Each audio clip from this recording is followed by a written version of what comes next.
Hey everyone, it's me, Xavier, and I just wanted to welcome you all to the first video that I hope to make in this quarantine series. We are actually outside at the moment in my garden here, and we're gonna pick a few different things to put into an arrangement. I am back. Well, I went and tried to pick a few things out of my garden, and of course it has now started raining, so we are back in my little shed which I use as my workshop. I've got this beautiful stem of jade plant which I actually had growing out the front of my house, but it's actually gotten so big that it's collapsed because of the weight that it has. A couple of stems of bromeliad. Now bromeliads are a tropical plant. Even out of water they'll last a very long time. So I've got a couple of stems of these. I've also got these leaves over here. Now I don't know what these are called. However, I just love the shape and the variegation in the leaves, and it actually brings a different colour into the arrangement. A couple of stems of the amaranthus. And I've actually gone ahead and cleaned off all the foliage. So in here we've got the plane coming up overhead. So this is the bowl or vase that I'm going to use today. I'm going to design this as sort of something that can go on the middle of a coffee table. So first things first. I always tell my students to start from the largest flower that you are going to use in your arrangement, no matter what the arrangement is going to be, and then you work down from there. It just makes sure that your main flowers, which is essentially pretty much always going to be the biggest, it's going to be your focal point. So in this case, I'm going to start off with the jade plant, and then I'm going to move on to the bromeliads. So just to start, I'm going to use the jade plant, and as you can see, the jade plant it naturally curves down like this. So I'm going to use that at my advantage and use that to actually cascade over the bowl instead of having it like this where it would stick up. So I'm going to use that, and I might pop that over here, just like that. Now it's always a little bit difficult working back to front. Of course, when you are making it, you're going to have this facing you. But whereas for me today, I'm going to use my little viewfinder and figure out the best place to put it. Alright, so if you're not working that way, we might pop it on this side instead. That now cascades over the bowl on this side, so it's going to cover that amount of space. Okay, next up we're going to use our bromeliads. Now I have two, and I'm going to use that to create a grouping together.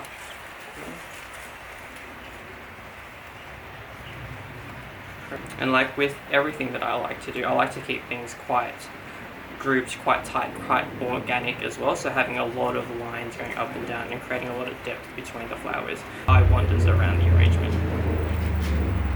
And I can actually see that I need something quite low down here. So I'm going to go ahead and giving everything a fresh cut as you go. Of course, at an angle. And I'm going to pop this as a grouping in the front.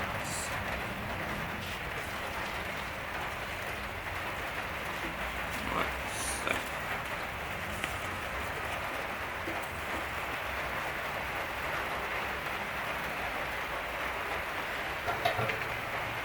I can actually see that these two here are quite the same, so I'm just going to rotate that. Pop that in over here.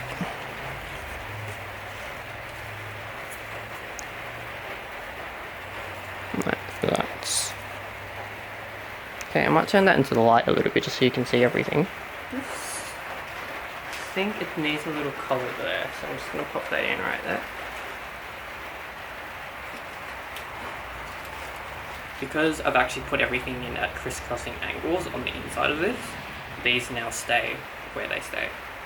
I have one little element that I like to put in. I'll show you this earlier on, but I actually grow little tillandsias, little air plants, and they give like a really nice amount of texture, and it lasts super long inside an arrangement because it essentially drinks water from its leaves. So all you have to do is mist it every once in a while and it will stay perfect. So I'm just going to tuck this and pop that in here. It's actually got a little bit of a wire on it, so it can just stay and sit where I want it to sit. just for a little bit of added interest in the arrangement.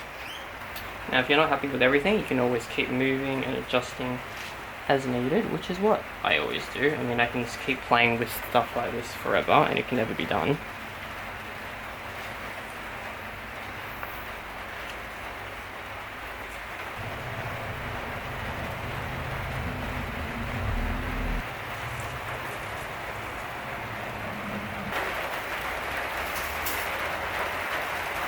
If, like me, you collect a lot of this dried material, you can always tuck that in to give it just a little bit of an extra colour and a bit of extra texture. This is a dried material, this doesn't actually need to drink any water, so it's perfectly fine just to sit this hot and not have any water. Hey, here you have it. So this is what we have created today. Like a lovely bowl, sort of a centerpiece, organic and natural, something to sit on your coffee table, something to sit at home on your tiny room table, just to bring like an extra bit of colour into your house during this time.